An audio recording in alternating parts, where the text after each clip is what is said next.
อะไรสอนรำวง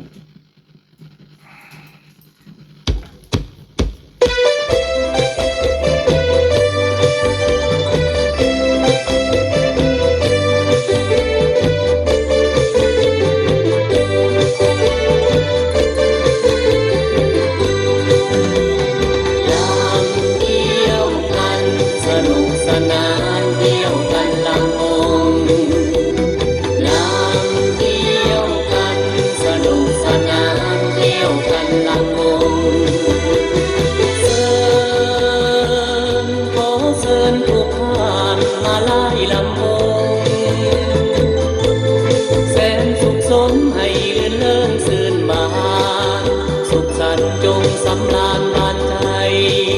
สุขสันต์จงสำราญบานใจฉลองวันปีใหม่ให้สดใสทั่วกันอย่านั่งเสยละเลยเสียเวลาอย่านั่งเสยละเลยเสียเวลาหยิบข้าวโซหาผู้ใจปนลำหยิบข้าวโซหาผู้ใจปนลำเที่ยวกันสนุกสนานเที่ยวกันลำวงลำเที่ยวกันสนุกสนานเที่ยวกันลำวงเดินก้าวเดินเป็นคู่กันไปแสนสุขใจที่ได้มาฟ้อนลำ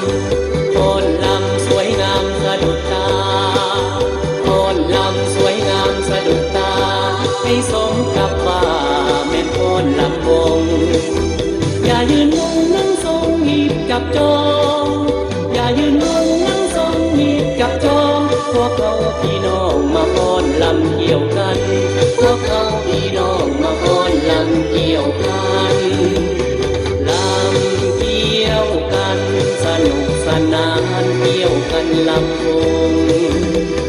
ลำเกี่ยวกันสนุกสนานเกี่ยวกันลำวง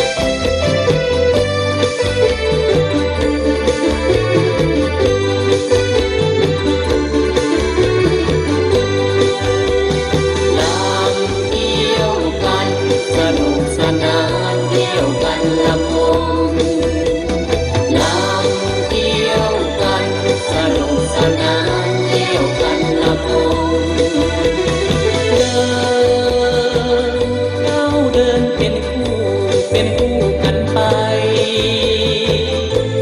แสนสุขใจที่ได้มาฟ้อนลำสวยงามสะดุดตาฟ้อนลำสวยงามสะดุดตาให้สมกับว่าแม่นฟ้อนลำวงอย่ายืนงงนั่งทรงหีบกับจองอย่ายืนงงนั่งทรงหีบกับจองพวกเขาพี่น้องมาฟ้อนลำเกี่ยวกันพวกเขาพี่น้องมาฟ้อนลำเกี่ยวกันลำเกี่ยวกันสนุกสนานเกี่ยวกันลำว